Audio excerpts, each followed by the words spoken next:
And we want to thank everyone for joining us. We have a very, very special event.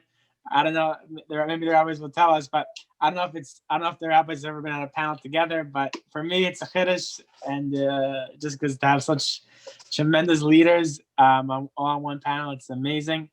And we're gonna be talking about 2020 in hindsight. So we know that this year has been a very eventful year, and we're gonna be looking back and learn and trying to see what happened this year, and maybe some lessons and some what we can learn from this past year that to help us moving forward. Our four distinguished panelists tonight are Rabbi Chanan Gordon, Rabbi Pinni Dunner, Rabbi Dr. Dovid Fox, and Rabbi Yisroel Majeski. Just a short word about each of our distinguished panelists.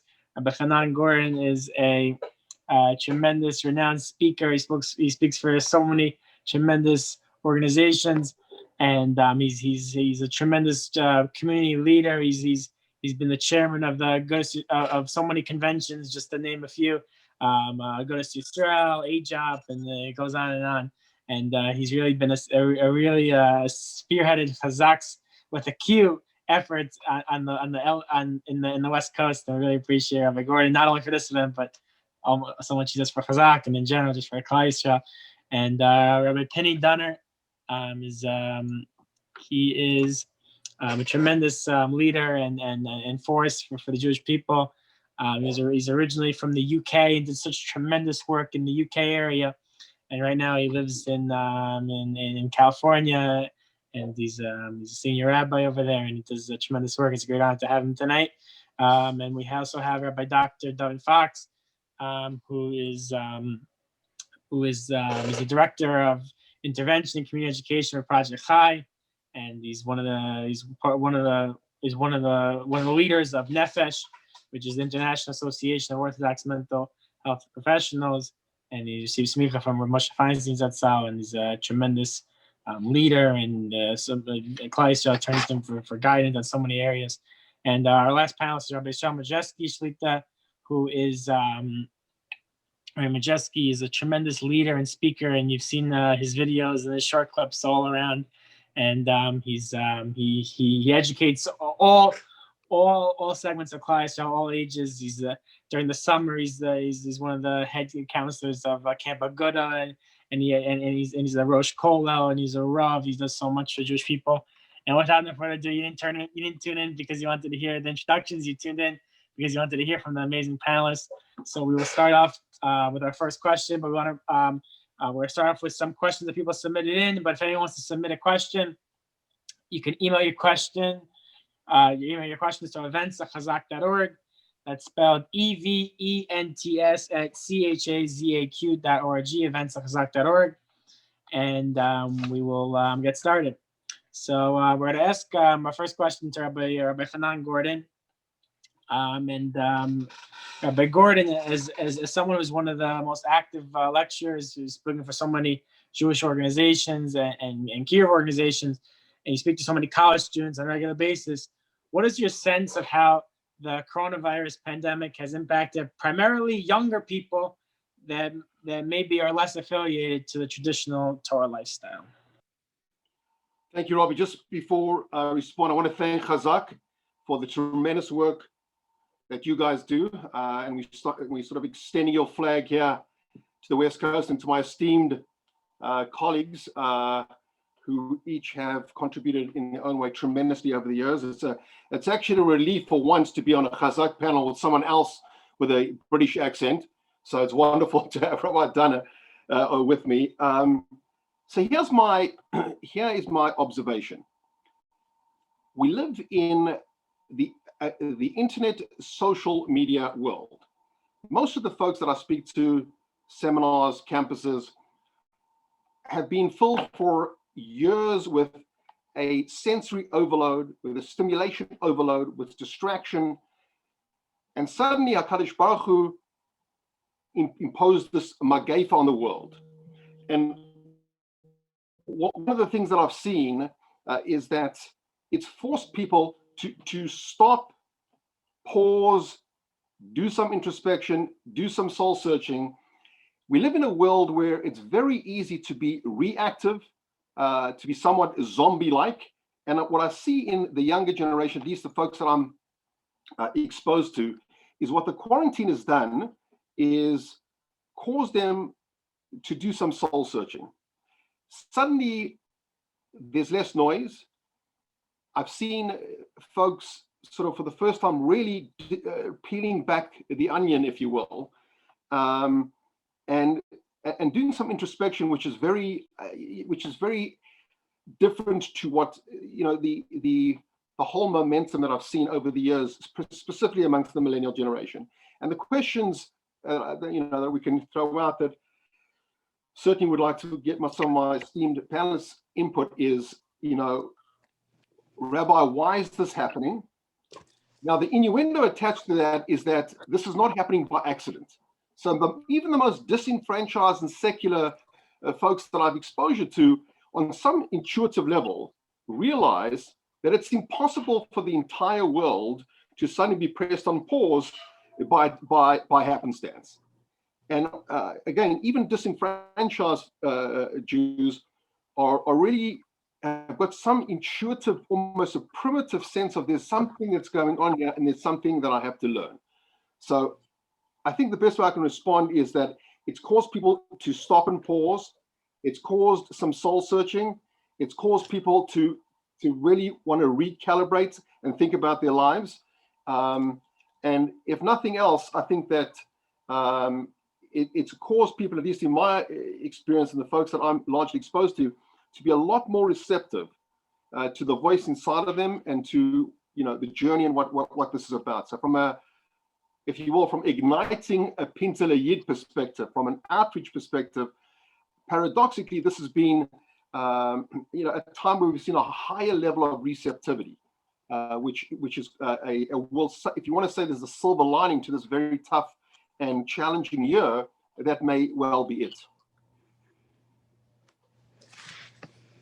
So I think that segues very nicely. So RabbiDr, so as we know, you're a Rav of a shul in the Los Angeles community. So Rabbi Gordon was talking about maybe the young millennial, the college age, and maybe college outreach. What would you say that maybe the pandemic has affected, whether it's your shul particularly or just your community in general? The pandemic, what would you say? I must preface my remarks by saying that I speak here in many senses as a layperson. I'm not like Dr. Fox, involved in psychiatry, psychology. I'm not a doctor. I'm not an epidemiologist. I'm not a virologist. I'm not any of the things that you might imagine I am. So I don't speak as an expert. I simply speak as a rabbi of a community with experience dealing with communal matters and with individuals and families who are part of my community, both in terms of being in my shul and part of the wider community. And so I just want to preface my remarks by saying that, so that I'm not in any way giving professional advice. I'm making observations as a rabbi. And as a rabbi of a community, I can tell you that everybody is profoundly affected. It doesn't matter if you're young or old. It doesn't matter if you're rich or poor. It doesn't matter if you come from Los Angeles or New York or Israel or anywhere, because this pandemic has affected every single person on the planet. Everybody has been affected. And so it doesn't matter if you live in a big, beautiful house, you still can't see your children and your grandchildren if you're in quarantine. That has an effect on you. And it doesn't matter if you're living in a community in Los Angeles or New York, and you're used to going to shul on a regular basis, whether it's daily or twice a day or 3 times a day, or just once a week or once a month. Suddenly you can't go to shul. You can't socialize. You can't spend the time with your community, with your friends, with your family that you're used to doing, which is so important. It's such an integral part of what it means to be a Jew. So many mitzvahs that we do require other people, or at least contact with other people in order to get those mitzvahs done. And we can't do them at the moment. So now we have to find mitzvahs that we can do and ways of being Jewish that we can participate in, which don't involve us mixing with others or necessarily seeing our family. We have to do, for example, if you're a child of a parent who's on their own, kibud of at this time is very, very different than it was a year ago. Or if you are somebody who has children and you are mechuyev, you are obligated in their education. Your obligations in their education have changed dramatically since last March. But you've got to make sure that you educate them Jewishly so that when we emerge into the light at the end of this quite long tunnel, that they're going to be as Jewish as you'd like them to be in terms of all the things that you would have educated them in had we not had the COVID pandemic. That is so important. And I've seen people adapt. And that's the thing I'm going to end my answer with. I've seen the strength of the human spirit. I've really seen how the human capacity to adapt in difficult situations is incredible. And we know from our history, the Jews are the great chameleons. I speak with a British accent. That's something which that Rabbi Gordon noted earlier on. I don't speak with a British accent because my family's British for many generations, or because I came across from Normandy with William the Conqueror or my family. I speak English with an English accent because my parents were Holocaust survivors, and one of them was from Germany, the other one was from Holland, and they ended up living in England. So I was born in England and I adapted to the English environment. And yes, I may have ended up liking Monty Python and knowing who the Beatles were, but that wasn't my focus. My focus was to be a good Jew in the British environment in which I was brought up. That is the adaptability of the human spirit, and it's something which we Jews have excelled in. And once again, our community has shown incredible fortitude and incredible strength of spirit with open air minyanim in the snow in New York, and making sure that people are fed across the community when they can't get out because they are in quarantine and frightened that they may catch COVID because of underlying health conditions, etc., etc., etc. We have done everything that we can. And I think that is something that we should all compliment ourselves for. But of course, we need to be doing as much more of it as we can in order to get through this sound of heart, sound of spirit, and sound of mind. Very nice. We definitely adapted. It's definitely a tremendous lesson, and things of that. That's definitely a principle that's come out of that we can learn from. Rabbi Dr. Dovid Fox, what would you say about? So we talked about from a communal level, from a young professional level. What would you say in your expertise in the mental health area? What would you say that as we know that in 2020 there's been increased levels of stress and pain and fears? So what would you say about in the mental health area? How has the pandemic affected in your expertise? I think Dr. Fox could be on mute. It probably helps to unmute, doesn't it? So thank you again for including me in this important panel. I'll respond with a little glimpse of a Devar Torah, not a lecture, but we have a familiar pasuk that we say many times during the week in Shir Hamalos. So when Dovid HaMelech is portraying for us the spirit of the people as they emerge from hard times. So he describes us as Hayinu Kecholmim, will be like dreamers. When the Magefa, the pandemic, is healed, God willing, when exile is over, when the oppression ceases, Hayinu Kecholmim, will be like dreamers. And that's a very difficult phrase, because it's the vision, will be like dreamers, but in technical Hebrew, Hayinu means we were like dreamers. It's past tense. So we have a great argument between two of the great commentaries. We have on the one hand, Ibn Ezra and Radak, who were Spanish Rishonim, and then we have the Meiri, who was from Provence. So on the one hand, we have the Spanish school of interpretation that hayinu k'chomim. So what that means is when this is finally over and the vaccine works and we're better and we're back to whatever we're going to be back to. So life will no longer be taken for granted, that this will feel like a dream, that we can breathe, we can talk, we can walk around without masks. We don't have to be so uptight, we can be more carefree, and that will be dreamlike. It's a wonderful, optimistic vision. Yet Meiri, down in Provence, says it's written in past tense. And what's going to hit people when this is all over is that it's been a nightmare. And we can't lose sight of that. Hayinu, we're going to realize this was a bad dream. And you're asking from a clinical vantage point, what do we see? I see the bad dream. Because we're dealing now with all ages, adults down to little children, who on the one hand, as RabbiDr identified, they've been virtually deprived, sometimes for months at a time, from normal socialization. And so much of healthy development means being around healthy friends, whether you're an adult or a child. And that's missing, and it's really created a hole, not just in the spirit, but in the mental hygiene of so many people, that this essential part of life of being able to get together and to talk, to commiserate with, to support. So unless you do it by text or phone, which is so artificial, this is a missing part of our mental hygiene, part of the essential foundation for being a wholesome person.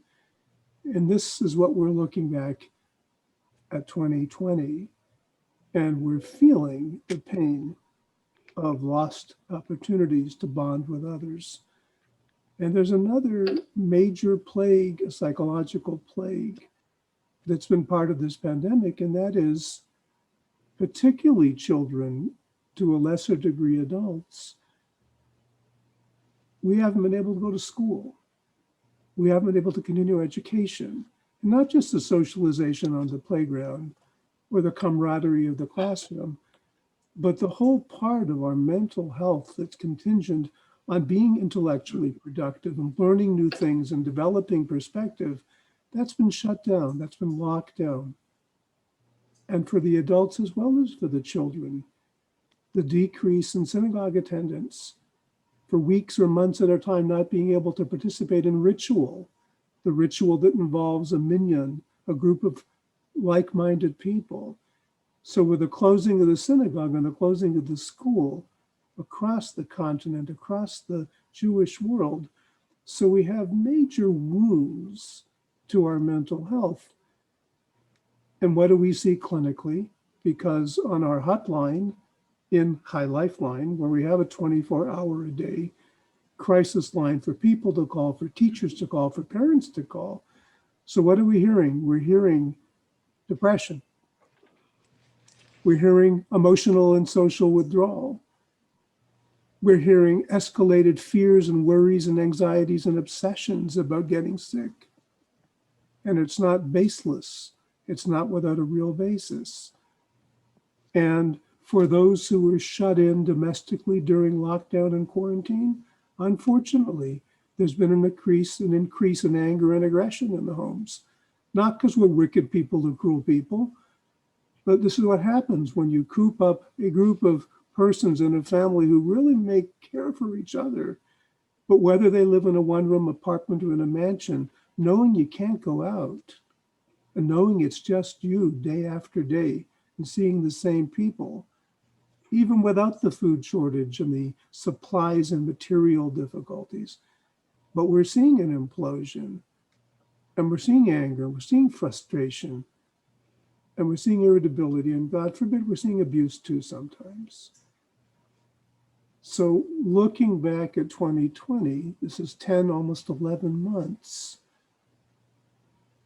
our young people have not been able to socialize, and that's a wound. And they haven't been able to get classical education because we've learned time and again that going online for schooling doesn't work. It's not a substitute for being in a classroom and being real with real people. And the diminution of our synagogue life, of just being able to observe and celebrate being Jewish with other people, it's another wound to people. And we're seeing anxiety, and we're seeing depression, and we're seeing aggression, and we're seeing social withdrawal. And those are just the normal population. I'm not even addressing that segment of the Jewish world who suffers psychiatrically, who suffers psychologically, talking about regular people, and there is a major uptick in our ability to adjust psychologically and socially. So that's the bad news. That's the Hayinu Kochomim. That's looking back at the nightmare this has been, and we're struggling for solutions. Hopefully before this evening is over, we'll get to the other Hayinu Kochomim. We'll be able to talk about the pleasant dreams that are waiting for us. Shreya, wow, thank you for those very insightful words. And to finish off on this theme, Rabbi Majeski, you wear so many different hats. Whether it's during the summer at Camp Aguda, whether it's being a Rosh Kollel or a Rav, a Rebbe, whatever it may be.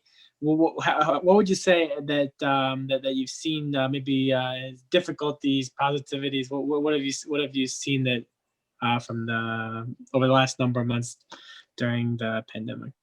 Why do I have to go after Rabbi Fox? That's not fair. Can you I don't know, someone else? So, I mean, I'll tell you the truth. I am a Rebbe in a high school as well as a Rav in a shul, and just being around different age groups. I think there's two sides of the coin. On one hand, we say by Noach he was an ish, he was a tzaddik, and then the pasuk says ish tzaddik was a tamahai b'darasav, and Rashi says either if it would have been by Avram he would have been even greater, or he would have been nothing. And the Svarim say that really that's how Noach looked at himself. He had two sides of the coin. On one hand, he said, if I would have been by Avram, I would have been a nothing. On the other hand, he said, imagine who I would have been. I think it's important to look at both sides of the coin here. On one hand, look at what Klal Yisrael did. Look what everyone's saying. Look at the chesed that came out. Look at how so many people stepped up in organizations and mothers turned into principals and teachers, and it's just beyond. On the other hand, I must say that I think you really had to dig very, very deep. I know just speaking to a bunch of Rabbanim regarding going back to shul. I'm sure RabbiDr, Rabbi Fox could attest how many people just didn't get back into the swing of things yet. Just because, for 4 months you didn't go, just to get back into habit of going back to minyan or shiurim. And there's a difference between going to shiur on Zoom and going in person. And I know people who started giving daf yomi again, and it's just very hard. I think it's very, very hard for people to get back into things. But on the other hand, this is really, when you can really see what you're made of. It's an opportunity. It's like any nisayon. The Ramban tells us that the nisayonos for Avram were to bring out who he really was. I think you're really able to bring out parts about yourself that you weren't able to do in, so to speak, normal the pre-mask era. I think that's something that everyone has to realize. This is an opportunity. I had a Rebbe, I remember when I was in yeshiva, and it was Ben Azmanim, and he would say, I don't know, you don't have to tell me exactly where you're going to go, Ben Azmanim. So do me one favor. When you're davening Shemona Esrei in your hotel room, don't let it be that short. When you're davening in yeshiva, everyone's Shemona Esrei can be a good 4 or 5 minutes Shemona Esrei. What's your Shemona Esrei like, when no one's watching? That's the real sense of your Shemona Esrei. So, what's it like when we do have excuses, and maybe there isn't such a great kiddush now, and things aren't as exciting, so to speak. The chitzonius part. We have to dig deep to see who we really are, and what we're really made of. And it's a tremendous opportunity for growth. I know a lot of couples who who grew tremendously during this time. I know a lot of boys in yeshiva who steig during this time. They were able to push themselves and, going to outdoor minyanim, things they wouldn't have done beforehand. So it's really an opportunity, but it's a double-edged sword.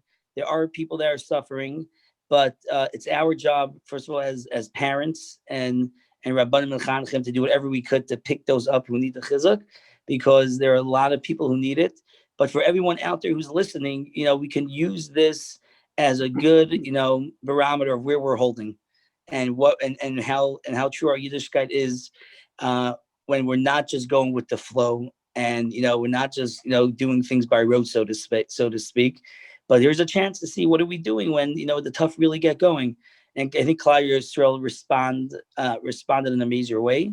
And I think as Yechidim individuals, we all could take a good look at ourselves to see where are we holding and what could I be doing more on a personal level. And, even behind closed doors, how could I be mechazik in my Torah, my tefillah, my own chesed? Where was I pre-corona? Where am I now?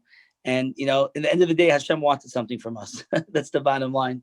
That's the bottom line. And we, as someone told me, I said it a bunch of times on probably almost every speech I gave in Corona. And I'll end with this for my little segment, is that I asked someone, I said, what do you think Hashem wants from us? What does Hashem want from us? And he looked at me and he said, I don't know what Hashem wants from you, but I know what he wants from me. I thought it was a great line. What do you want from us? Everyone has an individual take of what Hashem wants from them. What does Hashem want from your marriage? And what does Hashem want from your tefillah and your learning and you as a parent? And, it's not tough having, 5, 6, 7 kids, 3 kids home and then closed quarters, but you can grow from that. You can really steig and work on your midos in a way that you never had before. That's the avoda. That's the challenge. Yeah. Thank you for your insightful words. And just before we get on to the next segment, I just want to remind everyone, as Rabbi Dr. Fox was mentioning about, saying we were talking about the people going through different stress and difficulties. So obviously, if anyone needs help, or whether they're going through stress or depression or whatever it may be, definitely you should reach out to tremendous resources. Just to name like a few, Project Chai of Chai Lifeline is Rabbi Dr. Fox is part of, and Amudim and etc. So tremendous resources out there. Moving forward to the next part of the segment, and also just to maybe look at the silver linings or the positives here. Rabbi Gordon, in numerous of your lectures, you mentioned about you have lemons, you have to turn them into lemonade. So we know 2020 was difficult, it was stressful for a lot of people. Maybe people they lost loved ones, or they went through financial difficulties, whatever. It's a lot of different difficulties. How do we see the positivities, the silver linings from this year? So it's a great question.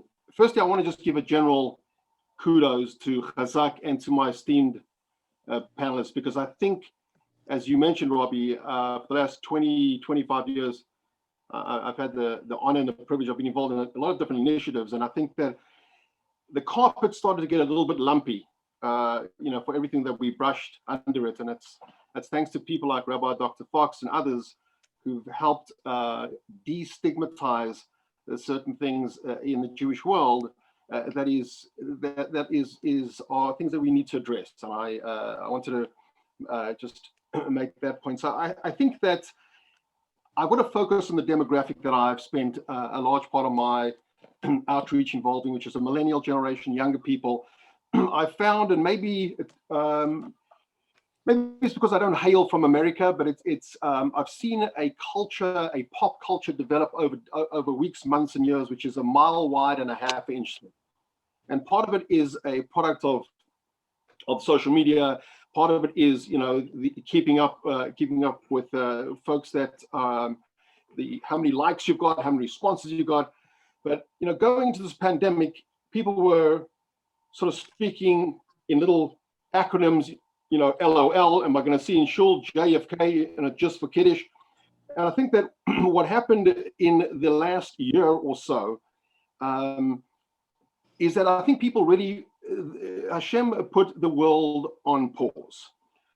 And here's my observation of some silver lining. Firstly, I think that people have learned to appreciate their own emotional resilience, their capacities for grit.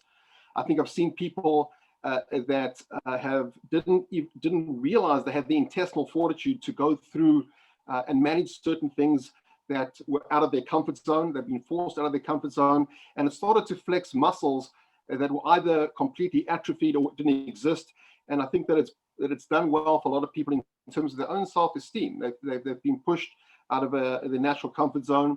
I've spoken to a lot of people who realized that they made a binary decision. The decision was almost made for them as to whether they should be victims or how do I become a victor.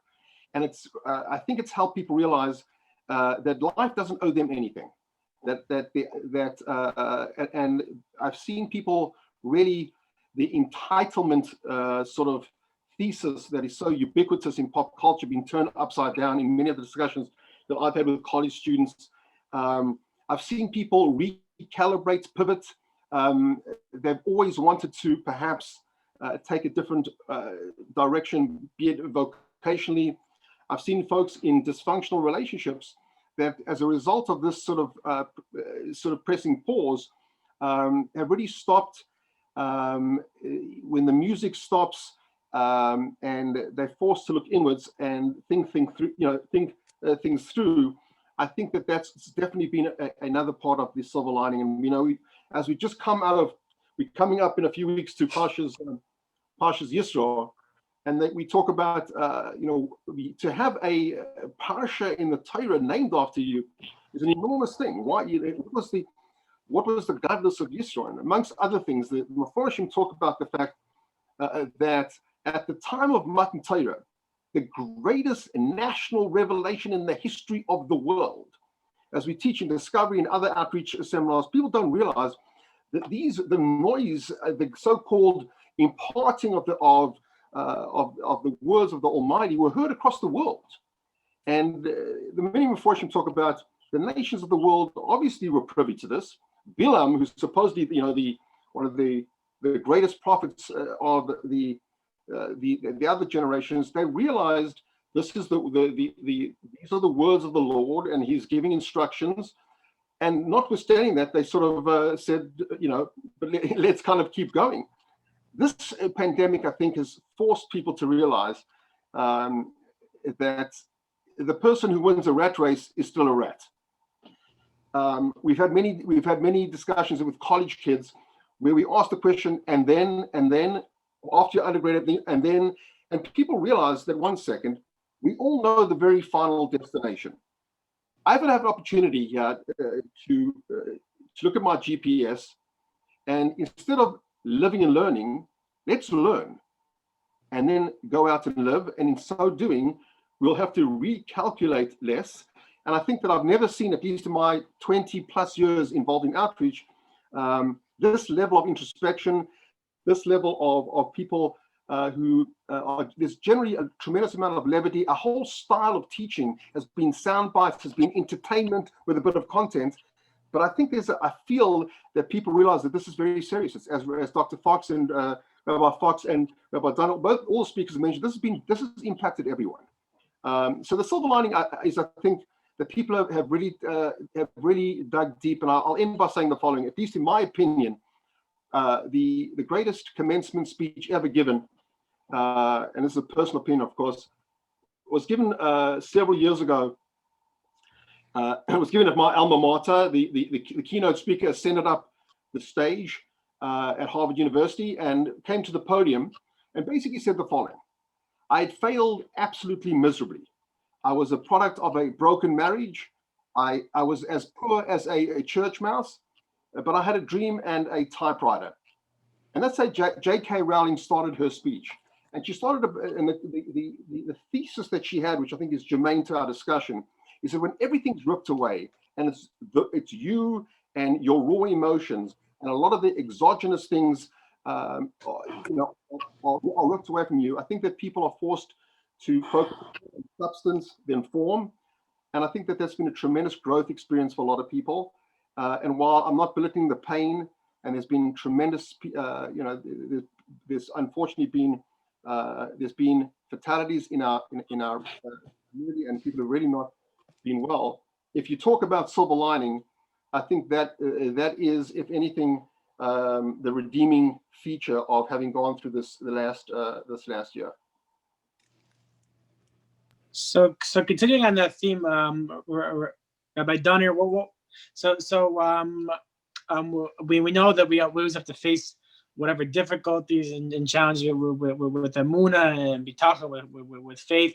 So and we've gone through, as we outlined extensively tonight, about the different stresses and difficulties and challenges that 2020 has brought up. What would you say in your community, in your experience from this year?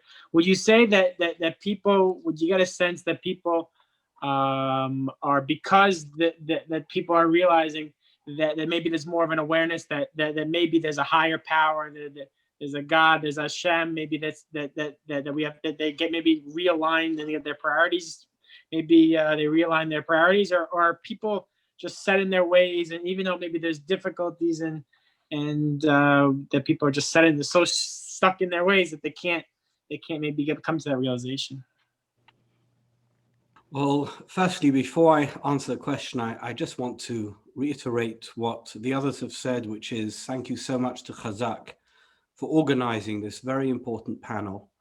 And I think it's important for us to be able to participate in this panel, and also for the many people who are watching this live stream to be able to listen to some of the things that we're saying, perhaps all of them. But in answer to your question, I want to speak a little bit more in general terms, not just about my community. And I want to do so through the medium of a story that I heard from Rabbi Graydon, who's a fellow Brit living in Los Angeles. And he watched my eulogy, my tribute, my hesped for former Chief Rabbi Lord Jonathan Sacks that I gave a few days after Rabbi Sacks died. And he called me up and he said, I watched your eulogy and I want to tell you something that you ought to have said, but of course you didn't know it because I didn't tell it to you. And he said, it's a mitzvah l'farasim. We should tell people this because it can act as an incredible motivator, as something to encourage people, particularly in this difficult time. As we all know, Rabbi Sacks, those of you who have read up about him or watched eulogies about him since he passed away tragically from his sickness, he was just 72 years old, that he was very inspired. He went on a trip during his college years. He spent some time with the late Lubavitcher Rebbe, Zecher Tzadik Livracha. And as a result of that meeting, he decided to dedicate himself to Jewish pursuits in a way that he hadn't thought about earlier, even though he came from a traditional Jewish home. But of course, nobody knew that at the time because he wasn't yet a public figure. At that time, he was a philosophy major at Cambridge University. I want to tell you, Rabbi Graydon said to me, it is well known in philosophy circles that Rabbi Sacks, as Jonathan Sacks, a Cambridge philosophy student, got the best grade of any philosophy major ever since the Second World War. We're talking about the 1970s, so some 30 years or whatever it was had passed. He had a career ahead of him as one of the top philosophy professors at any of the top universities in the world. That every door was open to him. Anyway, but they kind of lost touch with each other. They're roughly the same age, but they lost touch with each other. One day, Rabbi Graydon hears that Rabbi Sacks had become the rabbi of Golders Green Synagogue. And I know Golders Green Synagogue very well because I lived up the road from Golders Green Synagogue. It's a united synagogue, a very common garden variety synagogue of, Orthodox, nominally Orthodox, but, certainly many people there were not Shomer Shabbos. And Rabbi Sacks had become the rabbi of Golders Green Synagogue. And Rabbi Graydon said, it's not something that you'll read in a eulogy. He said, I take my hat off to the man. This man could have been the most profoundly respected philosophy professor, and he gave up his career to decide which type of herring to have at a kiddush and what you should say to people at a shiva and to make sure he was on time for Mariv and what time Mariv should be. That's what he did? That's unbelievable. Now, of course, at that stage, he had no idea that one day he was going to be the chief rabbi and a world-acclaimed Jewish thinker and writer and a member of the House of Lords. He'd given up everything just because he believed in what the Lubavitcher Rebbe had told him, and that he had a duty to devote himself to ordinary folk and to doing ordinary things with ordinary people. What an incredible lesson. This is in 1978. He only became the chief rabbi in 1991, many years later. I want to tell you what's happened during the past year. You've got CEOs, and you've got great rabbis, and you've got people who are enormously successful as doctors and lawyers and whatever it is their profession is, and suddenly they're cooking dinner, and suddenly they're sweeping up their homes, and suddenly they have to engage with people around them in a way that they've never engaged before. I want to tell you, that's a great test for many of these people who are used to having help at home and having people do things for them, or certainly not having to get involved in domestic chores or social interactions that are very basic. But that is our duty as husbands, as parents, as friends, as rabbis. I'm a rabbi. You know, I pick up the phone to people and I'm speaking to people. Usually I would meet them in shul and we'd have a bit of a schmooze during the Kiddush. Suddenly I'm going to call people, make sure that when it's their birthday, I give them a call. I could say to myself, really? That's my job as the rabbi? I should call people when it's their birthday? Of course it's my job, because I've got to make sure that people are positive and upbeat and in good spirits at a time when everything militates against that. And if you're asking the question, what spiritual lesson we can learn during this time, let's take our cue from Rabbi Sachs. Don't imagine that it's, you know, the length of your Shemona Esrei. And I don't say that the length of your Shemona Esrei is not important. Of course it's important. But it's the way you engage with the people around you, your ben adam lechaveroi, your diligence in terms of the way you behave at home and the way that you behave towards others in a time of profound challenge, and your dedication to the things that you think perhaps are a little bit below your dignity. That is something that separates the men from the boys. That is a lesson I thought that with, and I say it in Rabbi Graydon's name, hopefully maybe Geula La'olam to say it in his name, but it's a story about Rabbi Sachs. And his true greatness was not that he was a great philosopher or great, you know, rabbi, a great community. Of course, he was all of those things. But he was a mensch, and that he was willing to forego the greatness that his education had promised him in order to dedicate himself to Jewish leadership and to inspiring others, even though he perhaps might have thought to himself, I could do better than this. Beautiful. Wow, beautiful story. And you see greatness personified. Wow, unbelievable. And definitely this entire panel, everyone learning together should be a great aliyah for his neshama. Moving on to Rabbi Dr. Fox, it's on the same theme of emunah and bitachon, of having faith and trust. Can you elaborate upon the connection of having emunah? As we know, we have to have emunah, but on the other hand, the people that they feel overwhelmed, they have anxiety. On the other hand, so how do you balance that? People very frequently in our religious world get stuck on that. And we have an extraordinarily unreachable ideal in our minds of thinking that our faith and our trust demand that we have no questions, that we have no doubts.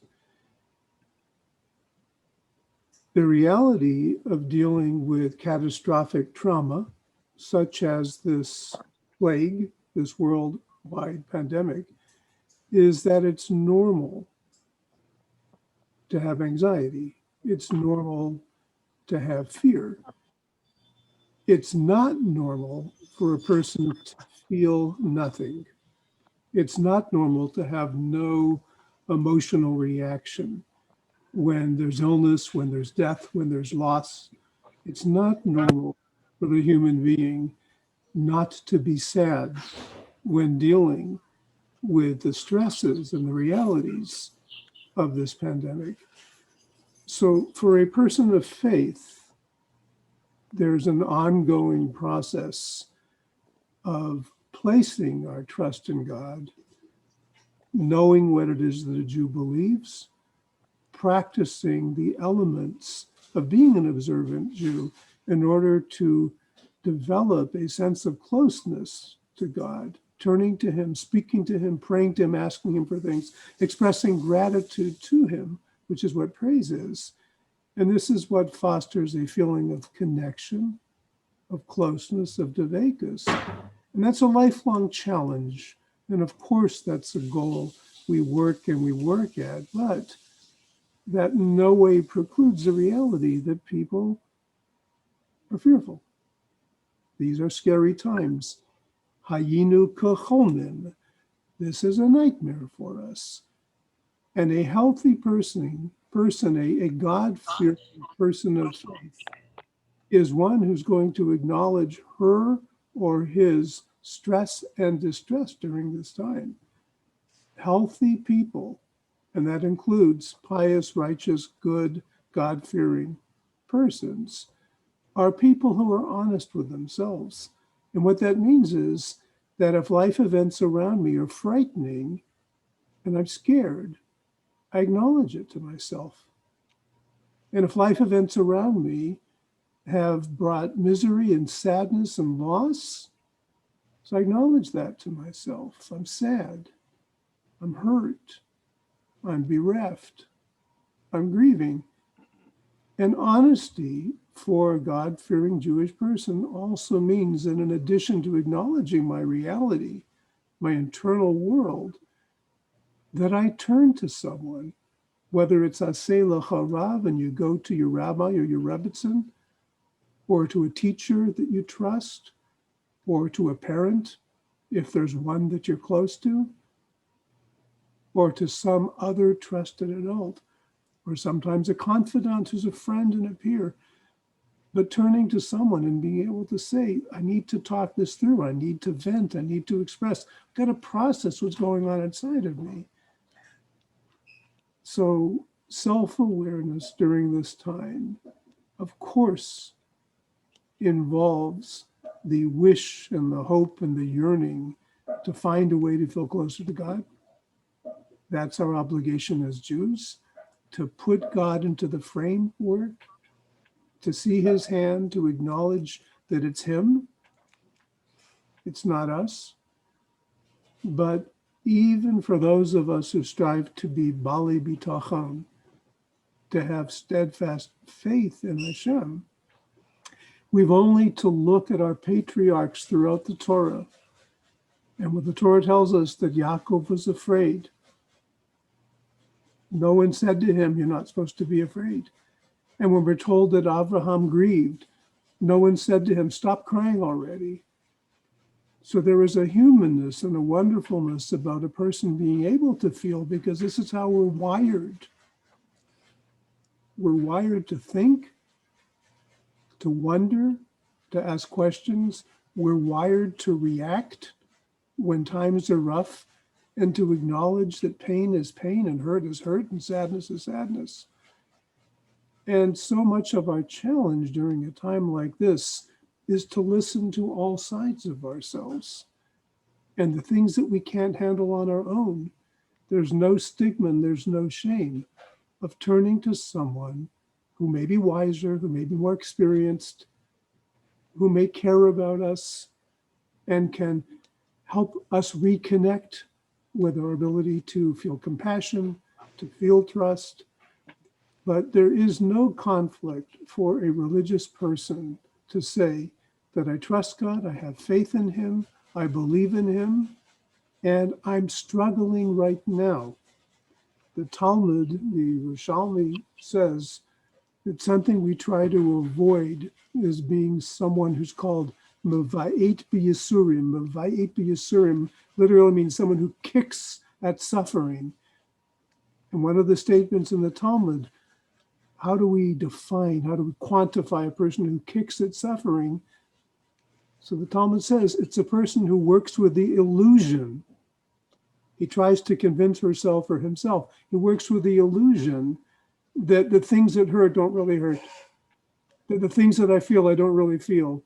So we never deprive ourselves, we never disallow ourselves to have emotional reactions.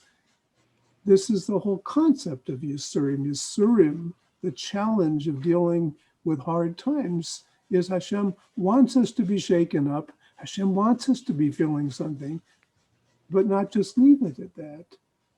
Not just stay stuck on the sadness and the pain and the fear, but do something productive with that. Work on introspection. Work on self-expression. Work on creative ways to channel some of that angst and that existential struggle into something that you can help yourself and you can help others. Those people who came through this interval of the pandemic in a way that was self-healing are those people who engaged in making an effort to heal others. Those who expressed gratitude, those who extended themselves, those who showered others with understanding and with compassion. So those are the healthier persons among us who've made it through.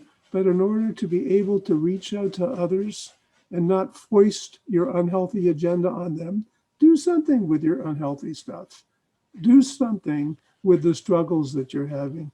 Don't stick with the anxiety, don't stick with the fear, don't stick with the obsessions, don't get ensnared in the compulsions, don't get enveloped in the addictions, whether it's substances or other toxic behaviors.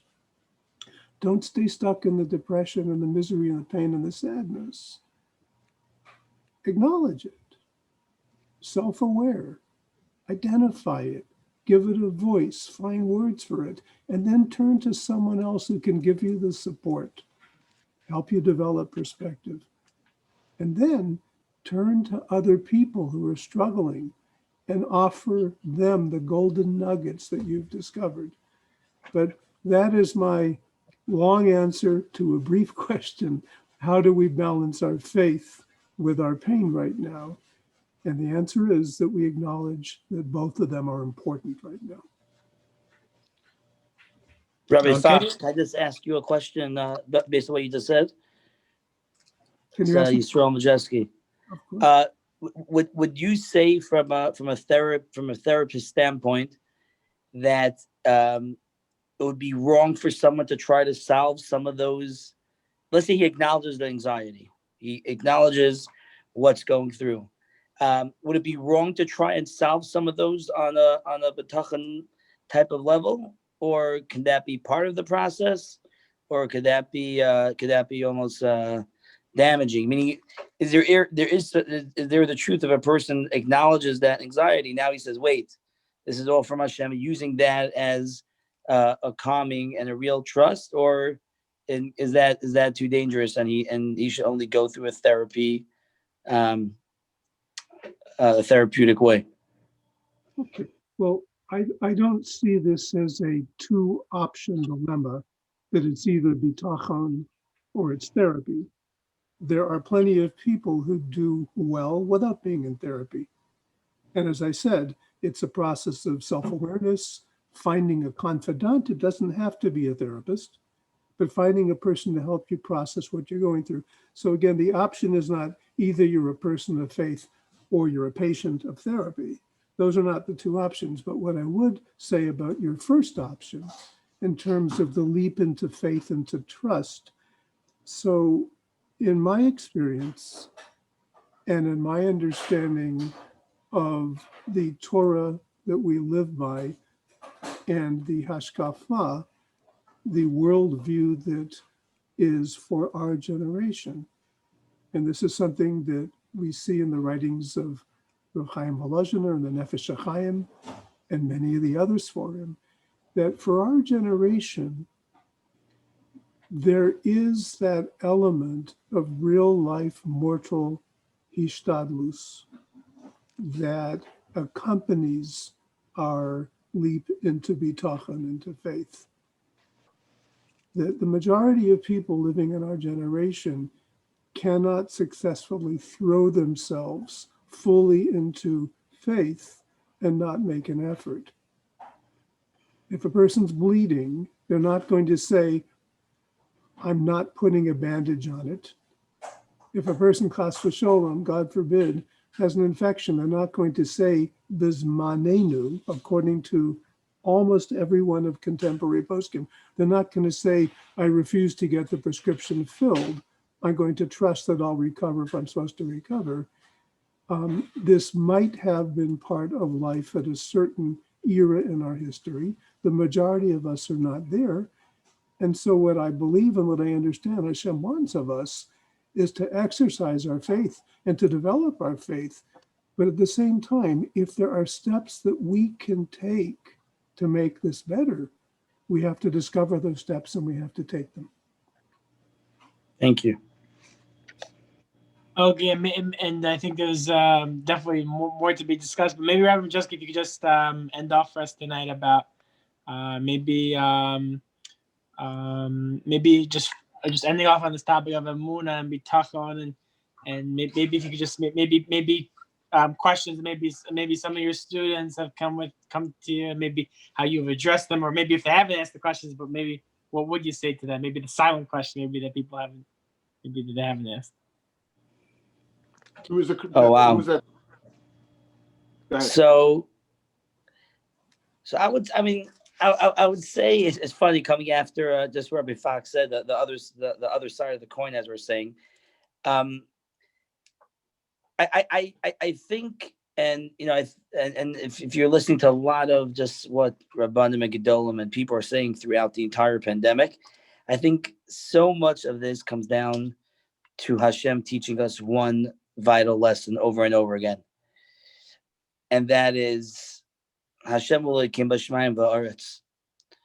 That Hashem is the one and only in control. There's no one else. There's no one else but Him. The vaccine is coming out. Hashem should be a schus for a big refuah, but we have to be careful that we don't. The Chazaq always talks about this, that we take the vaccine, but we understand that the vaccine is coming through Hashem. That this was a massive, massive show of the entire world, on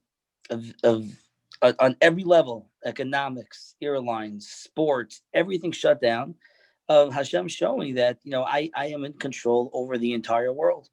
And we all have to come to a level of understanding that each kifimashu, wherever we're holding, each one where they're holding, you have to come to that understanding that Hashem is in control. Bitachon, bitachon, bitachon. That's the name of the game. I read in a book that there was a woman who was married to a governor, and they were driving by and they stopped off by a gas station, and he sees that the governor sees his wife is staring at the guy putting in gas. And he says, is everything okay? Why are you staring at him? She goes, yeah, I just can't believe it. That's Tom. I dated him for a year in high school. And the governor looks at his wife and says, well, imagine where you would have been today if you would have married him. And she says, yeah, that's right. Today he would have been the governor. And, to me, that's like, we can't do anything without Hashem. There's nothing that we can do without Hashem being there right behind us. And unfortunately, we can always fall into that trap of kochi b'otzem yadi. I was matzliach, and I made those deals, and I did this, and I gave the tzedakah, and I gave the good drasha, and I have the fanciest English accent. RabbiDr and Rabbi Gordon could fight that out, and I have this, and all the eyes, and it's so easy. And Hashem comes along with his little bacteria and says, "Okay, everyone, let's remember who is in control and who runs the entire world." And that to me is what this whole thing was really about. And on the practical Musar side, I must say, is that for me personally, I think it was 2 weeks into the pandemic, and I was Masader Kedushin by a wedding in the backyard. And I think it was the nicest wedding I've ever been in my life. There were 10 people there. We had a minyan, and the father was under the chuppah on his porch crying. And he gave a whole speech of his dream to walk his son down to the wedding. And then we came inside for the first course, and there was some Meshuggah sushi there. It was great rolls, don't get me wrong. You can't go wrong with Meshuggah sushi ever. And that was the first course. And I think the second course was some laffa and some shawarma. We danced, and that was the wedding. It was so beautiful. Part of this whole thing, I think, is just the simplicity. The simplicity. Everyone was home for Pesach, and we have to remember that message that Hashem was showing us. We can run after luxuries. I'm talking to myself, especially as we have 4 panelists from LA over here. We got the palm trees. I know we're talking about Miami now. Miami has the fake palm trees. LA, if you really want the real palm trees, you come over here and we'll show you, Robbie, if you ever get to LA, what it's all about. But, it's so easy just to get caught up. Let's face it. I get caught up, not these other chashuv rabbanim. And Corona really showed us, keep your eyes on the prize. Remember what we're here for is back to basics. We got to appreciate our tefillah. We got to appreciate our davening, appreciate our families, appreciate our jobs, appreciate everything Hashem gives us. And if we take that message with us as we go further, and we make sure we're going to remember what life is about. Remember that Hashem is in control. We're going to be okay. And then if you have any problems, you call Rabbi Fox and they'll help you out. But we have to remember that Hashem is in control. B'tachon, b'tachon, b'tachon. And, Mirz Hashem, the next time this panel gets together, we're going to be discussing the different ways of, what we need to do to get ready for Mashiach. How much of our belongings should we pack? Should we sell our houses over here in America? Do we want to keep them for a summer home? We're going to have a whole discussion on getting ready for the big day, because if we get the message, if we all wake up, if Majeski wakes up and realizes what Hashem wants from him, and we're able to dig deep, which Klal Yisrael is so holy. I'm going to leave you with something that happened tonight. I went out with my wife earlier to a restaurant, and there was a table next to me with a group of Sephardi boys, and none of them were wearing yarmulkes. And we were spoozing, and at the end it came time for the bill, and the guy gave him the bill, and the kid signed it. It was like 8 kids signed a receipt. And then I looked 30 seconds later, the kid took out his phone to bench. He didn't have a yarmulke, so he took the receipt and he put it on his head. He was benching. I was just watching him for this 5 minutes, and like the Sephardim know how to do it. Chazaq, Shemayim, Baruch Hashem. He gave like a whole Mishnah Berach over there. And it was the nicest thing. I went over to him. I said, "This is so beautiful." He goes, "Yeah, there's a $300 yarmulke." He was pointing this receipt. But it was just like, Hashem, look at your kindlech. Look at what they do. They want a bench. He doesn't have a yarmulke. He puts it in a receipt. That's how much he loves you. Klal Yisrael is so gewaltig. It's so amazing. We have so much good. There's so much good. Look how much amazing things came out. And whatever we could do to just fix those little things that we have to do, to look deeper. Hashem wants us to change. That's why he does this. The Rambam says something happens in the world, you have to look, you have to change. And then that's it. I think with that message, we would do ourselves and the world tremendous good if we could take these 2 messages. Once again, thank you for everyone. Chazaq for putting this together. Rabbi Fox, RabbiDr. I don't know if I ever got to actually meet you in person. I don't know if this counts. I guess nowadays this is considered as close as we can get. And Rabbi Gordon, thank you so much again. Once again, maybe someone else wants to leave us with some final words. I appreciate. Rabbi Gordon. I just want to know what referral Rabbi Majeski is getting from the new patients to Rabbi Fox. Actually, we have a big deal going on. but also, I just want to say I get free therapy. I get free therapy for every 5 patients. Oh boy! I do want to share one thing which I saw today, which I think is absolutely inspiring. That's good. It'll take me a minute, but I think it would be a wonderful closing story. It's a 20th yard site of Rabbi Gifter. Rabbi Mordechai Gifter was Rosh Hashiva of Telz. And there's a Talmud who's written, don't ask me why, I'm on a Tells WhatsApp group. I never went to Tells. I've never been to Cleveland. And I met Rabbi Gifter one time in 1988 at Aguda camp. So I'm not quite sure why I'm on the list, but he's published a 64-page booklet, which is a reflection as a Talmud of Rav Gifter. He tells the following story. And if anybody wants the booklet, I'm very happy to share it. They sent it out today. Just email me, pinnidunner@gmail.com. Rabbi Gifter went to Tells. He went 1932. He was 16 years old. He took the Bernengaria steamship, which was pride of the Cunard fleet, and he took it to Europe. And it included many entertainment options on board. And at the outset of the voyage, the ship was suddenly struck by a severe storm. In a very short period of time, the party atmosphere was replaced with enormous fear. For about 15 minutes, the ship was buffeted by the storm, struggled to retain an even keel. Then suddenly the storm was over. And Mordechai Gifter, he tells over the story, he expected the sense of solemnity to continue to reign on the ship. And he was shocked to see that almost immediately the passengers returned to their partying.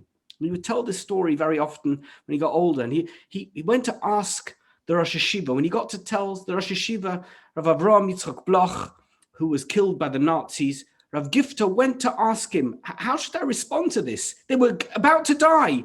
And then the moment they weren't dying, they went back to partying. How's it possible that they didn't stop even for a moment afterwards? And the Rosh Hashiva explained to Rav Gifter, the young Mordechai Gifter, explained to him that the nature of a human is such that true change is never achieved by momentary inspiration, but only after serious effort. I think it's a very powerful mussar for the COVID situation, that we're going to get out of it. There's a moment when the storm is going to stop. Are we just going to go back to partying? Or will we have learned our lesson? Beautiful. That's a powerful story on the 20th yahrzeit of Rav Gifter. Thank you, Chazaq. Thank you, Rabbi Gordon. Powerful. Wow. Thank you, Rabbi Fox. Thank you, Rabbi Majeski. We will meet eventually. And thank you, of course, to Robbie. A wonderful night. Thank you so much. Thank you to all of our panelists, Rabbi Gordon, Rabbi Dunner, Rabbi Dr. Fox, Rabbi Majeski, and for enlightening tonight, for enlightening us tonight. And as Rabbi Majeski hinted to us, we've been getting some requests that they want a sequel.